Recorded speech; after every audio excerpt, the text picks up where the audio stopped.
ఒకానొక చోట గజముఖీశ్వరుడు అని పేరు కలిగినటువంటి శివలింగ ప్రతిష్ఠ చేశారు. అలా శివలింగ ప్రతిష్ఠ చేసి లోకానికి ఒక ధర్మాన్ని నేర్పారు. మహాపాతకం నశించాలి అంటే శివలింగ ప్రతిష్ఠ చేయడం వినా లోకంలో ఇంకో మార్గం లేదు అని నేర్పినటువంటి వాడు కపిల స్వరూపంతో. కాబట్టి సుముఖశ్చైకదంతశ్చ కపిలో గజకర్ణక. గజకర్ణక అంటే ఏనుగు యొక్క చెవులు. అదేమిటండి, ఏనుగు ముఖం ఉన్నవాడికి ఏనుగు చెవులు, కాకపోతే ఏనుగు ముఖం ఉన్నవాడికి పిల్లి చెవులు ఎందుకు ఉంటాయి?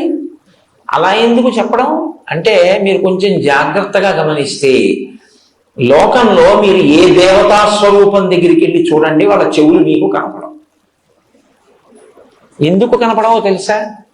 మొసలి పిల్లల్లో ఉంటాయి, అందుకే మకర కుండలాలు అంటారు. వాటి ఇక్కడ పెట్టుకోవు దేవతా స్వరూపాలు. ఈ చెవులు ఇలా కప్పేస్తాయి. కప్పేస్తే మీరు చూడండి, మీరు వచ్చి ఏదో మాట్లాడుతున్నారు అనుకోండి, నేను ఇలా పెట్టుకుని ఉన్నాను అనుకోండి. పెట్టుకుని ఉంటే మీరు ఏమంటారు? వింటున్నాడో వింటలేదో, ఏమిటో అలా ఉన్నాడు, మరి చెవులోకి వెళ్ళిందో లేదో నేను చెప్పింది. ఏ దేవతా స్వరూపం దగ్గరికి వెళ్ళినా మీకు అనుమానం ఉంటుంది.